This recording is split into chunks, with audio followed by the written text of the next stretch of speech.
अध्यक्ष महोदय, आपका बहुत बहुत धन्यवाद। 23-24 का ये जो यूनियन बजट आज सभी इस पे डिबेट कर रहे हैं, डिस्कशन कर रहे हैं, मैं अध्यक्ष महोदय आपका बहुत बहुत धन्यवाद करना चाहूँगी।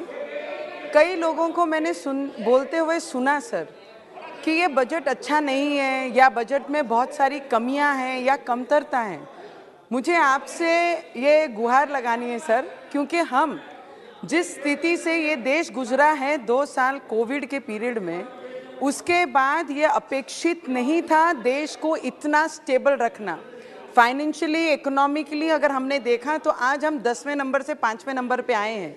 अगर बाकी कंट्रियों को हम देखते हैं तो आज पाकिस्तान की स्थिति क्या है कि 1 किलो आटा 200 रुपये में मिल रहा है। यूरोप की स्थिति, अमेरिका की स्थिति अगर हम देखेंगे, मुझे लगता है ये हाउस में जो अच्छी चीज़ें हैं उसका उल्लेख करना बहुत ज़रूरी है। जितना भी नेगेटिव बोलना है, सिर्फ नेगेटिव पे नेगेटिव, फार्मर्स को किस तरीके से मदद कर रही है ये सरकार।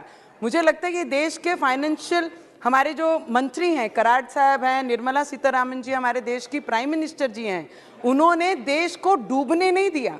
इस स्थिति के बाद, कोविड के बाद उसे उतना मेंटेन रखा और उसे उतना बजट दिया कि आगे देश बढ़ने के लिए जो लाइन चाहिए उसके लिए काम किया, ना कि आज ये सर रूडी साहब, ये नई स्थिति आई है कि जो दूसरे देशों में कि 200 रुपये किलो आटा मिलने की स्थिति हमारे देश की आज नहीं है। वो उसका पूरा क्रेडिट हमारे देश के प्रधानमंत्री जी को जाता है, उसके बारे में बात करनी चाहिए। मैंने हमारे बहुत सीनियर अंकल हैं कोलकाता से, वो बोल रहे हैं आवास योजना की बात उन्होंने यहाँ पर रखी कि आवास योजना 22 तक ये कंप्लीट होना चाहिए था, देश के हर महिला को उनका घर मिलना चाहिए था, उसके लिए प्रधानमंत्री जी ने वादा किया था।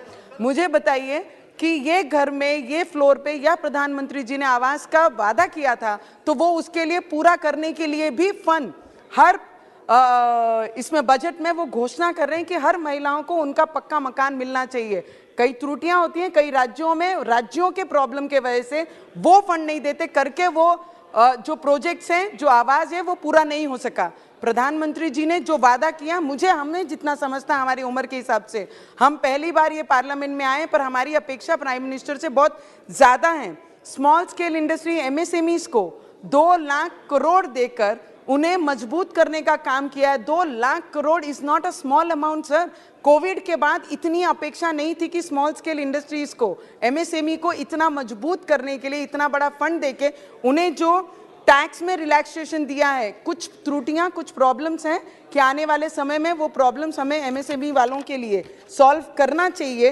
और अमृत भारत स्टेशन योजना के अंतर्गत सर 25 और 27 तक हमारे महाराष्ट्र में काफ़ी रेलवे स्टेशन लिए कि मॉडर्न रेलवे स्टेशन उसे बनाना है। उसमें बंडेरा स्टेशन है जो 25 तक पूरा होगा, 27 तक हमारा अमरावती स्टेशन है और भुसावल डिवीज़न के जिसे हम रिप्रेजेंट करते हैं बहुत सारे स्टेशन, उसका भी नया काम होगा। सर कौन कहता है महाराष्ट्र को पैसे फंड नहीं दिए गए? हम महाराष्ट्र से एक डिस्ट्रिक्ट को रिप्रेजेंट करते हैं। 2022 और 23 में 11,000 करोड़ रुपीस महाराष्ट्र को दिए गए थे, रेलवे बजट में आवंटित किए गए थे।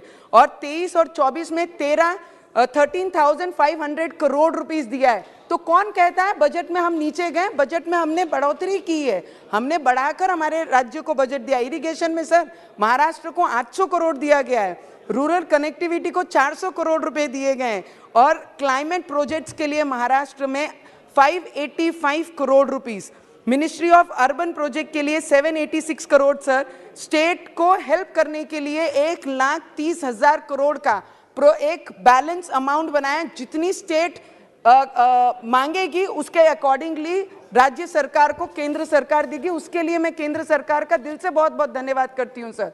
कौन कहता नहीं मदद कर रहे हैं? कौन कहता है कि बजट में नहीं है?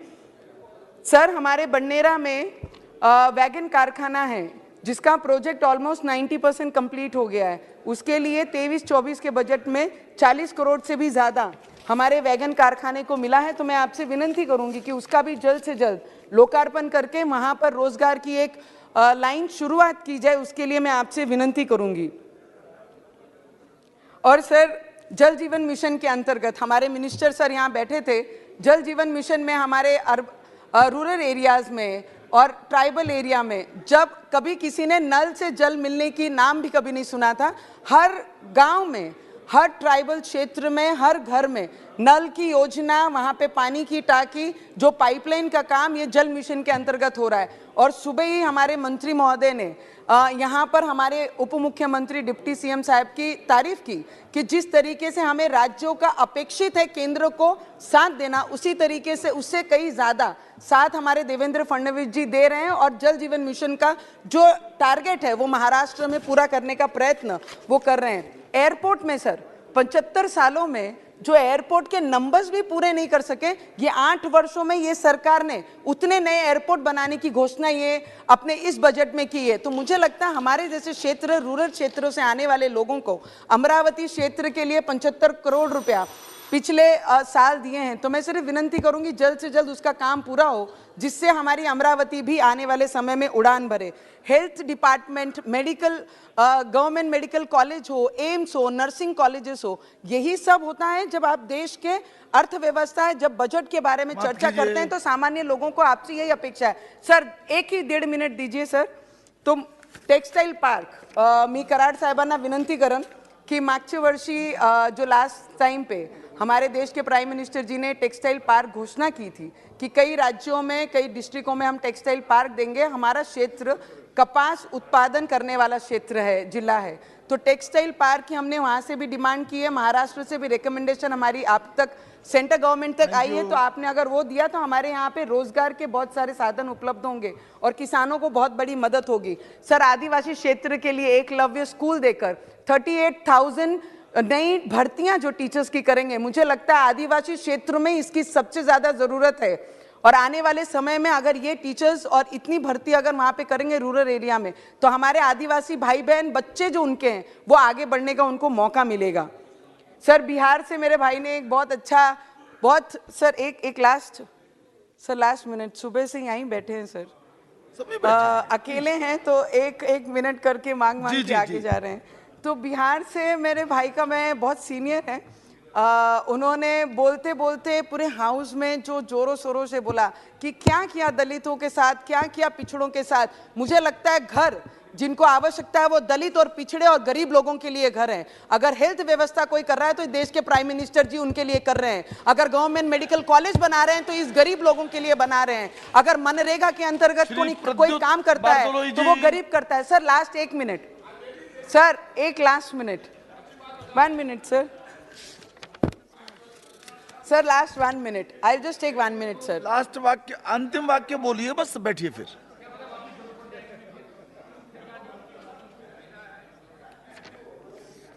सर किसान भाइयों के लिए हमने पिछली बार प्राइम मिनिस्टर जी के जन्मदिन पर जब सत्र हमारा शुरू था, तब मैंने कहा था 6,000 जो हमारे किसानों को मिलता है वर्षाना, उसको बढ़ाकर 12,000 रुपए कर दिया जाए। तो मैं विनती करूंगी कि नेक्स्ट बजट में उनको ये दिया जाए।